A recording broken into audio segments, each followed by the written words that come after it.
Greetings and welcome to ValoU. I'm Zaladrith and I'll be your instructor for today. Today's class is Mechanics 230, Jump Peeking. What if I told you that there was an ability in the game that lets you briefly glimpse around corners to check for enemies? What if I told you that any agent could use it, and then it has like a 2-second cooldown? Yeah, I'd spam the heck out of it too. Of course, I'm talking about jump peeking, also known as jump spotting. There are a few downsides to it, like how it makes noise, gives info to any enemies that sees you, and also risks your life such that even a tiny mistake might end up in you pretty much dying for free, but don't worry, it's actually easier than it looks. There are a few different ways to jump spot, but for this class, I'll be focusing on one method that is relatively simple and reliable, because it doesn't involve any mouse movement during the jump. First, find a nice patch of open space. Next, I want you to hold forward and then jump, but as soon as you're in the air, let go of the forward key. You should still be moving at full speed from your momentum and have no keys pressed on the keyboard while in the air. So let's practice this a few times while feeling silly, letting go of forward as soon as you jump.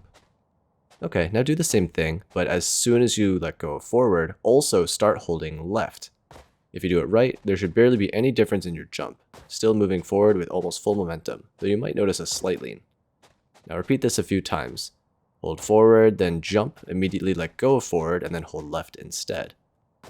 After practicing a few times, now while still holding left, you're going to want to additionally hold backwards at the moment that you want to bail out of your jump.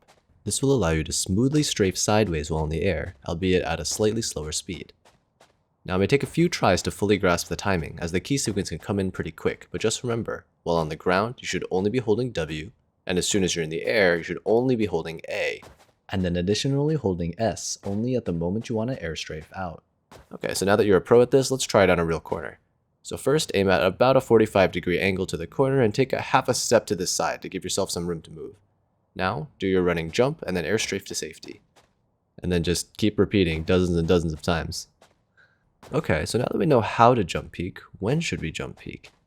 Jump peeking is often effective when you're trying to conserve util, when you're trying to get information on an angle, and also when you're not worried about giving away your location. For instance, in this game where enemies almost never went icebox B long, I was basically impersonating a Cypher camera for quite a few rounds.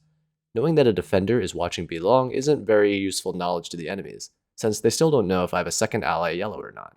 But maintaining map control of all of B long for the majority of rounds while barely taking any risk is valuable indeed. Also, because of the stability of the camera from not moving your mouse, it's a lot easier to pre-fire angles if the enemy is foolish enough to stand still waiting for you. You could also take advantage of the costs to jump peeking, making noise on landing and showing yourself in order to pressure enemies, such as during post-plant or while waiting for teammates to arrive. In this clip, I don't want to give the enemy Omen a fair fight while waiting for my team to get here, but I do want to stall the plant. Jump spotting repeatedly pressures him off the spike plant, and also some warning shots of my gun does the job when my jump peek doesn't, buying plenty of time for my team to collapse on him. There's a few variations on the jump peek if your enemies start getting used to it, although honestly you probably won't ever need most of these. If you feel like you're too exposed and going out too wide, you can choose to only poke your shoulder out to try to bait out an op shot or similar. While you don't get information on enemy position, you also put yourself at far less risk.